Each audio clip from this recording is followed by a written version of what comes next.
Mr. Mukesh Tyagi, I'll begin with you. I just listed out the kind of controversies that have been surrounding the film and what the filmmakers are being accused of by the people who have gone and watched the film, and what they are not really deeming fit, and they are saying it's hurting the Hindu sentiments. How do you think this is really being played out for the filmmakers of Adipurush? Do you think they have, taken that extra step in the name of cinematic liberty? Probably they should not have really treaded that difficult path of doing anything to this epic called Ramayana? Or do you think this was okay in the name of cinematic liberty?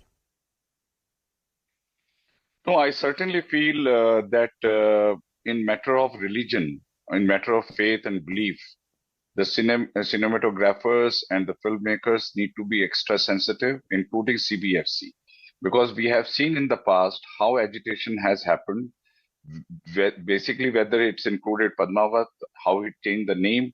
So there has been a history of opposition, and in last few years, this opposition and this agitation against any film which is criticizing or ridiculing anybody's religion has aggravated, augmented to many different levels altogether. So that sensitivity, I think, has been kept aside by the filmmaker in Adipurush. I'm reminded of a movie called Hare Rama Hare Krishna, which was made in 1971. There was a song, Dekho Devano tum ye kaam na karo, Ram ka naam बदनाम ना करो. तो राम को बदनाम करने से पहले आपको कई बार सोचना पड़ेगा, बहुत शोध करना पड़ेगा. You will have to research your script. You will have to go every nuances. But let me tell you, as a devil's advocate, I'm just trying to reach out into the mind of how the filmmaker has thought and scripted this film. Ramanand Sagar's film, those television serial was basically a reflection of very authentic psychological impression in the minds of the devotees of Ram.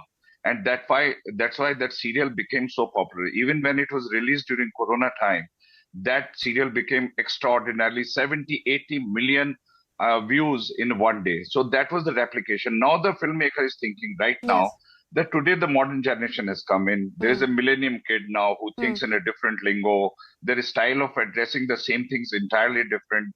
Very Western in thinking, very, the different kind of lingo. Like in movies, all these words are invented by Bollywood. So they realized maybe that it is better that we transition journey from Valmiki Ramayana to Tulsi Das, which was for Jan Sukh ke liye bani thi. And then they amalgamated the modern techniques. That's why a lot of artificial intelligence, VFX effects have been used. So the intention was to how do you address these people who may have extraordinary indifference to all our religion, mythologies. So they try to create that kind of a impact. I think this is where the dislocation has happened. Right. That they were trying to reach out to the modern generation in its own lingo. But I welcome the idea that Manoj Muntsher is willing to change those dialogues which are objectionable, which has hurt the sentiments, and they are ready to, I think, get it re-examined. And that's why I think the minister has also spoken about it. So let me bring Ravi Rai. And those dialogues. All right, let me bring in Ravi Rai. This is an important point that you're making, Mr. Tyagi. Ravi Rai, don't you think this is a very, very tricky territory that you guys as filmmakers will have to tread now that there is a film that has been presented, it is out in public domain, there is a lot of furor, and there is a backtracking that has happened from the filmmakers because of the furor, with something that was probably not expected. They thought it'll generate the eyeballs and they will get the numbers. If they have put in 600 crores in the film, the double will come back to in their kitty. Do you think it is also treading a difficult line for the filmmaker, because this will set a template for you guys? You see, very honestly, I totally am a man who believes in freedom of expression and freedom of speech, and in freedom of everything that we do, as a writer, as a creator, as a painter, as a filmmaker. But when we narrow down to something called religion, I